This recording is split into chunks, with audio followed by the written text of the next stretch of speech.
8:52, Edniel Parosa. Kami na Edniel!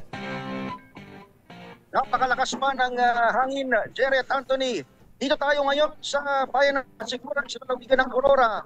Wala pang isang oras, katabi lamang noong landfall area ng Super Typhoon Uman. Diyan sa bayan ng Lungan, tanghali pa lang kahapon, hindi na madaanan itong Baler Kasiguran Road dahil sa taas ng storm surge o daluyong 3 metro.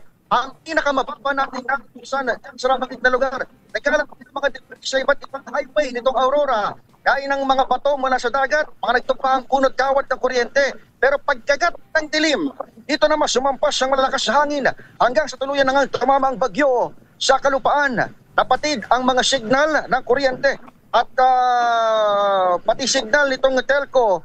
Wala kang ibang maririnig kundi ang hagupit ng hangin. Pasado alas 9 kagabi, nakudyat naman pala kung landfall dito sa probinsya. Pakinggan natin ang hangin na ating naranasan kagabi. Uy, grabe oh.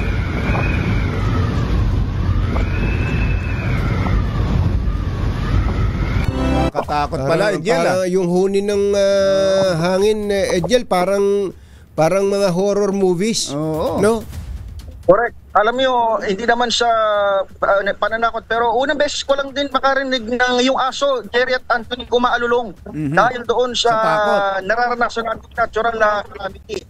Asa, ngayong umaga pa lang, nagliliwanag. Malamang maya-maya pa tayo makakakuha nung pinaka-update doon sa mga residente. Pero as of the moment, ayon sa PRMO, 31,000 na mahigit yung mga nailigas o apektado bago pa man itong pagtama ng bagyo kagabi. Hindi kasama dyan, Jerry Anthony, yung mga nakasama natin at nakakausap natin mula kanina, mga nagtago, nagligas na sa mga hotel o malayo doon sa kanilang pinakatirahan, pero hindi rin naman nagtungo sa mga evacuation center. Dito sa binabanggit nating hotel sa kasiguran na area ay pagpas, natuklap yung bubong. Gayong din itong pinakabubong ng Kasiguran District Hospital. Hindi pa rin tuloy na ibabalik ang kuryente, maging yung signal ng telco dito sa bayan. Napinapayo pa rin ngayon ng pinagsamang ulan at hangin. Nasa signal number 3 pa. Pakinggan natin ang ating mga nakapanayam. Natanggalan ng yero po yung namin, hotel po namin. Saka yung pinapagawa po ng building na-wash out po yung pader po na wala pang building. Sir Luis, nakontak mo na yung pamilya mo? Wala na po yung chat dito eh. Kamusta sir, di naman kayo natakot nung kagabi? Medyo may kaba ng konti. Dati pag na dito sa buong yung mga panagpunta.